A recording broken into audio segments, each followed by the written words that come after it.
Voice change সিরিজের এটা তৃতীয় ক্লাস। এর আগে আমি দুটো ক্লাস কমপ্লিট করেছি। যারা তোমরা এখনো ক্লাস দুটো দেখোনি বা যাদের ভয়েস চেঞ্জ সম্পর্কে প্রাথমিক ধারণাটুকুও নেই, তারা অবশ্যই প্রথম দুটো ক্লাস দেখবে।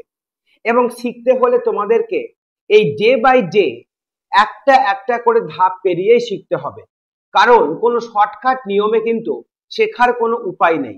শিখতে হলে তোমাদেরকে মনোযোগ দিতে হবে, টাইম দিতে হবে এবং ভিডিওগুলো ডে বাই ডে তোমাদের দেখে যেতে হবে, কারণ প্রত্যেকটা ভিডিওর সঙ্গে লিঙ্ক থাকবে যে সিরিজগুলো হবে সেই সিরিজগুলোর ক্ষেত্রে।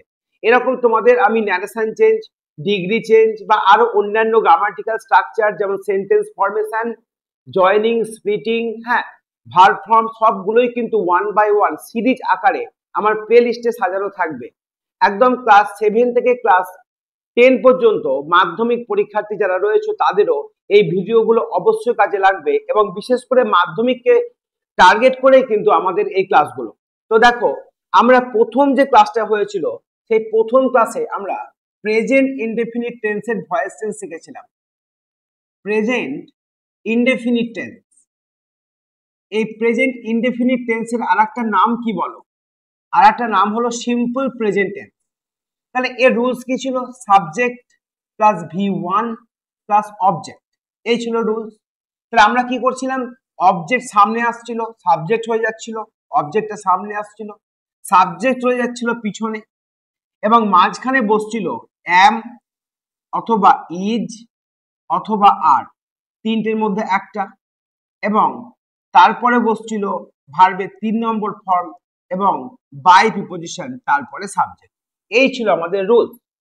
যখন আমরা পাস্ট ইনডেফিনিট টেন্সের ভয়েস চেঞ্জ করলাম তখন শুধুমাত্র কি পরিবর্তন হলো? শুধুমাত্র পরিবর্তন হলো এখানে V1 এর জায়গায় V2 আর এখানে am is আর এর জায়গায় হয়ে গিয়েছিল was কিংবা were। আজকে আমরা প্রেজেন্ট, পাস্ট এবং ফিউচার এই তিনটে ইনডেফিনিট টেন্সকে একসঙ্গে নিয়ে আমরা শেখার চেষ্টা করব, একই রকমের এক্সাম্পল নিয়ে শেখার চেষ্টা করব। ফিউচার ইনডেফিনিট টেন্সের ক্ষেত্রে রুলস হলো সাবজেক্ট প্লাস শ্যাল বা উইল এবং তারপরে হচ্ছে V1 এবং তারপরে অবজেক্ট। এক্ষেত্রে একইভাবে অবজেক্টটা আগে আসবে, সাবজেক্টটা পরে যাবে। এবং এই যে সাবজেক্টের ঘরে অবজেক্ট এলো, এর পরে তো শ্যাল বা উইলের ঘর, সেই শ্যাল বা উইলের ঘরে আমরা সবসময় উইল বসাবো এবং এরপরে আমরা বি ভার্ব বসাবো। আমরা জানি প্যাসিভ ভয়েস মানেই হলো বি ভার্ব এবং ভার্বের 3 নম্বর ফর্ম। প্রেজেন্ট ইনডেফিনিট টেন্সে বি ভার্ব হিসাবে am is আর কে বসাচ্ছিলাম, পাস্ট ইনডেফিনিটে was কিংবা were কে বসাচ্ছিলাম, কিন্তু শ্যাল বা উইলের ক্ষেত্রে আমরা বি কে বসাবো এবং তারপরে ভার্বের 3 নম্বর ফর্ম করব এবং বাই প্রিপোজিশন বসাবো। এইভাবেই কিন্তু আমরা ফিউচার ইনডেফিনিট টেন্সের ভয়েস চেঞ্জ করব। একটা কথা মনে রাখবে, যেগুলো মডাল হেল্পিং ভার্ব, যেমন ধরো শ্যাল, তারপর উইল, তারপর শুড, তারপর উড, মে, মাইট, তারপর ক্যান, তারপর কুড,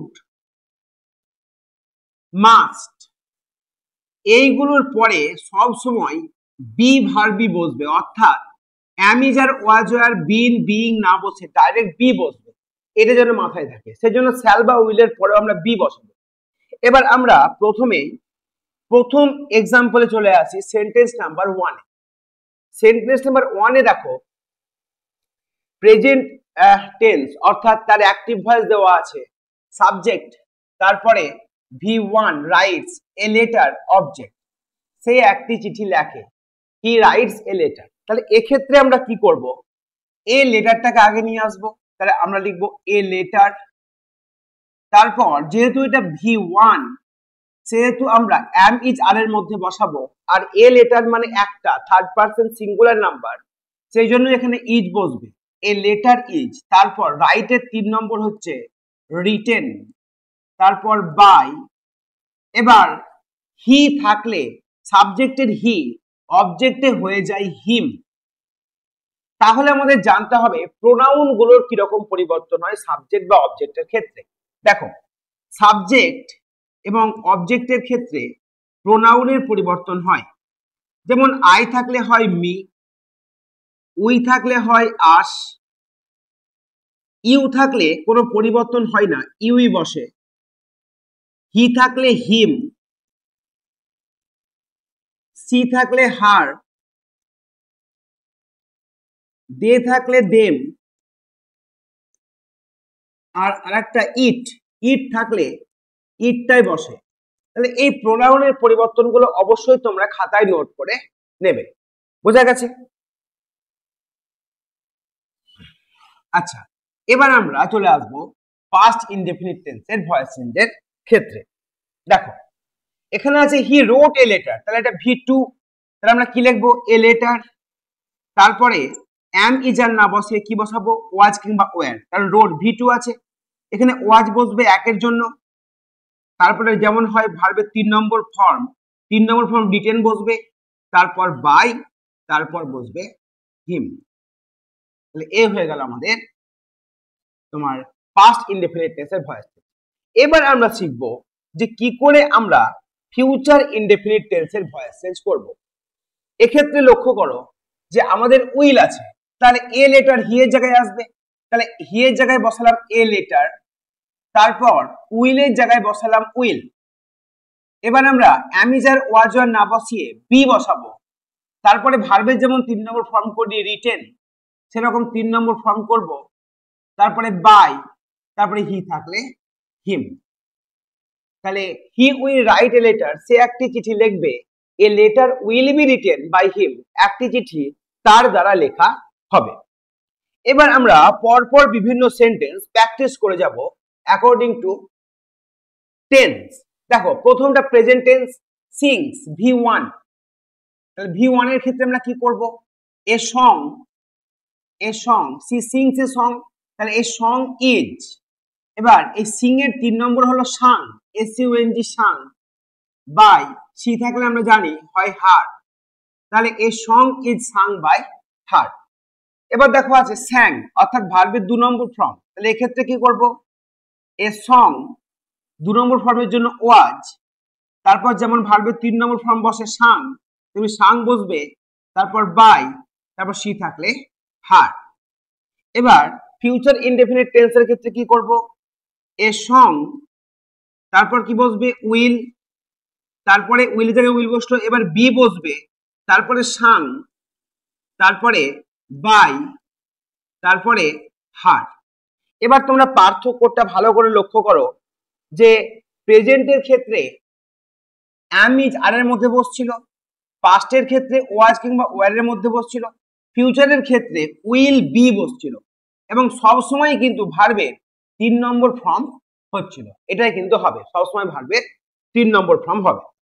আমরা চলে যাব নেক্সট আমাদের সেন্টেন্স 3 নম্বর সেন্টেন্সে। দেখো, 1 নম্বর আমরা এটা ধরে নেব রিডের 1 নম্বরও রিড, 2 নম্বরও রিড, 3 নম্বরও রিড, কিন্তু মানে উচ্চারণটা হয় তোমার রিড রেড রেড। তাহলে এটা মনে করবো যে রিড আছে, দে রিড বুকস, তারা বই পড়ে V1, তাহলে কি করব? বুকস। এবার এই যে বুকস করলাম, এই বুকস করার পর দেখো প্লুরাল নাম্বার একের বেশি, তাহলে অ্যাম ইজ আর এর মধ্যে আমাদের এখানে কি বসবে? আর বসবে। তারপরে রিডের 3 নম্বর রেড, কিন্তু বানানটা একই। তারপরে বাই, দে থাকলে কি হয়? দে থাকলে হয় দেম। বোঝা গেল? নেক্সট দেখো, দে রেড বুকস, এটা V2 ধরে নাও, তাহলে V2 যদি হয় তাহলে বুকস, এবার আমরা ওয়াজ কিংবা ওয়ার এর মধ্যে বসাবো, তাহলে এখানে ওয়ার বসবে কারণ একের বেশি, তারপর রেড, তারপর বাই, তারপর দেম। এবার আমরা চলে আসব ফিউচার ইনডেফিনিট টেন্সে। কিভাবে করব? বুকস, তারপরে কি করব? উইল, তারপর বি, তারপর রেড, তারপরে বাই, তারপরে দেম। তাহলে এখানেও ভালো করে লক্ষ্য করো যে আমরা প্রেজেন্ট টেন্সে অ্যাম ইজ এর মধ্যে বসিয়ে V3, পাস্ট টেন্সে ওয়াজ ওয়ার এর মধ্যে বসিয়ে V3, আর উইল রিডের ক্ষেত্রে বা ফিউচার টেন্সের ক্ষেত্রে উইল বি বসিয়ে V3। এই হলো আমাদের রুলস। আমরা চলে আসব আমাদের পরবর্তী সেন্টেন্স 4 নম্বর সেন্টেন্সে। এবার তোমরা ইজিলি করতে পারবে। দেখো, Rima waters the plants, Rima মানে তোমার জল দেয় গাছগুলিতে, তাহলে কি হবে দ্য প্ল্যান্টস। আর এখানে লক্ষ্য করো প্ল্যান্টস হচ্ছে তোমার ভার্বে, তোমার এটা হচ্ছে পুরান নাম্বার একের বেশি, আর ওয়াটার মানে এখানে জল দেওয়া, ঠিক আছে, এটা একটা ভার্ব। তাহলে জল দেওয়া যদি হয় তাহলে এখানে কি করবো আমরা আর বসাবো, কারণ অ্যামিজারের মধ্যে আর বসবে একের বেশির জন্য। আর ওয়াটারের 3 নম্বর হলো ওয়াটার্ড, এটা রেগুলার ভার্ব, তাহলে ইরি যোগ করবো ওয়াটার্ড বাই রিমা। কোনো নাউন থাকলে কোনো পরিবর্তন তো হয় না, তাই বাই রিমা বসবে। এবার সেকেন্ড সেন্টেন্সে দেখো ওয়াটার, এটা V2, তাহলে এক্ষেত্রে আমরা কি করব প্ল্যান্টস, তারপর কি করব ওয়ার, ওয়াজ ওয়ারের মধ্যে বসবে, তারপরে ওয়াটার্ড, ওয়াটার্ড, তারপরে বাই, তারপর রিমা। এবার তোমরা বলো তো রেগুলার ভার্বের ক্ষেত্রে এই যে এখানে ওয়াটার বসেছে আর এখানে ওয়াটার বসে আছে, এটা V2 কিন্তু এইটা V3, এইটা V3 কেন? কারণ যদি ডাইরেক্ট সাবজেক্টের পরে বসে তাহলে V2 ধরবো, আর যদি হেল্পিং ভার্বের পরে বসে তাহলে সেটাকে V3 ধরবো। এবার আমরা ফিউচার টেন্সে আসবো, the plants, the plants will be, তাই তো, উইল বি, ওয়াটারের 3 number watered, watered by Rima, by Rima. তাহলে এক্ষেত্রেও তোমরা স্ট্রাকচারটা লক্ষ্য করো, এক্ষেত্রেও আমরা কি করেছি প্রথমে আর, তারপরে V3, তারপরে ওয়ার, তারপরে V3 এবং উইল বি, তারপরে V3, এই স্ট্রাকচারটা আমরা ফলো করেছি। আচ্ছা, এরপর আমরা চলে আসবো পরবর্তী সেন্টেন্সে। দেখো sentence number 5, we watch A movie, তাহলে ওয়াচ হচ্ছে V1, তাহলে উই মানে আমরা, ওয়াচ মানে দেখি, তাহলে এ মুভি, এ মুভি হলো থার্ড পারসন সিঙ্গুলার নাম্বার, তাহলে অ্যামিজারের মধ্যে বসলে ইজ বসবে, আর ওয়াচের 3 নম্বর হচ্ছে ওয়াস্ট, এটাও রেগুলার ভার্ব, তাহলে ওয়াচের সঙ্গে ওয়াস্ট হবে, এবং বাই উই থাকলে আমরা কি করি, উই থাকলে আমরা করি আস, ঠিক আছে। এবার এখানে যে ওয়াচটা আছে এই ওয়াচটা হলো ভার্বের 2 নম্বর ফর্ম, তাহলে কি করব এ মুভি, এ মুভি, এবার ওয়াজ ওয়ারের মধ্যে বসবে, তাহলে ওয়াজ বসবে একের জন্য, was, washed, sorry was washed by কি ছিল উই, তাহলে বাই আস, বাই আস। এবার ফিউচার টেন্স চলে এসো, a movie, a movie will be watched by us, তাহলে এই হয়ে গেল আমাদের 5 নম্বর সেন্টেন্স। এরপরে চলে আসবো আমরা সেন্টেন্স নাম্বার 6। দেখো কি আছে, দ্য টিচার টিচেস ইংলিশ, তাহলে V1 আছে, তাহলে English third person singular number, V1 এর জন্য আমরা কি বসাবো ইজ বসাবো, ইজ। টিচের 3 নম্বর টট, টিচের 2 নম্বরও taught, 3 number taught by the teacher, by the teacher. এবার পাস্ট টেন্সে চলে এসো, কি হবে ইংলিশ, এখানে আমরা ওয়াজ ওয়ারের মধ্যে বসাবো, তাহলে ওয়াজ বসাবো একের জন্য, was taught, was taught by the teacher, by the teacher. এবার আমরা চলে আসবো 3 নম্বর সেন্টেন্সে, দেখো উইল টিচ আছে, তাহলে কি হবে English, English will be, will be taught by the teacher, by the teacher। তাহলে এই আমাদের 6টা এক্সাম্পল হলো। এবার বাকি যে এক্সাম্পল গুলো রয়েছে তোমরা ভালো করে নোট ডাউন করে নাও। সেন্টেন্স নাম্বার 7 দেখো, এইগুলো তোমরা বাড়িতে প্র্যাকটিস করবে। সেন্টেন্স নাম্বার 8 এটাও তোমরা স্ক্রিনশট নিয়ে নাও, এটাও তোমরা বাড়িতে প্র্যাকটিস করবে।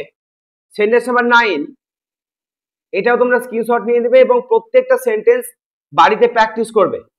সেন্টেন্স নাম্বার 10 দেখো, এটাও তোমাদেরকে বাড়িতে প্র্যাকটিস করতে হবে, ঠিক আছে। আচ্ছা, এখানে 10 নম্বরটা ভুল দেওয়া আছে, 10 নম্বরটা কাটতে হবে, ইট ক্যারিজ দ্য রোড এখান থেকে, ঠিক আছে। সেন্টেন্স নাম্বার 11 অর্থাৎ এইটা তোমরা ভালো করে নোট ডাউন করে নাও এবং বাড়িতে প্র্যাকটিস করবে। সেন্টেন্স নাম্বার 12 এটাও তোমরা নোট ডাউন করে নাও, এটাও বাড়িতে প্র্যাকটিস করবে। তাহলে 6টা আমি ওয়ার্কআউট করে দিলাম তোমাদের এই ভিডিওর মাধ্যমে, আর বাকি 6টা তোমরা বাড়িতে প্র্যাকটিস করে এর উত্তরগুলো কমেন্ট বক্সে অতি অবশ্যই লিখবে। তো আজকের ভয়েস চেঞ্জের ক্লাস এখানেই শেষ করছি। এর পরবর্তী ক্লাসের জন্য অবশ্যই চ্যানেলটিকে সাবস্ক্রাইব করে রাখবে।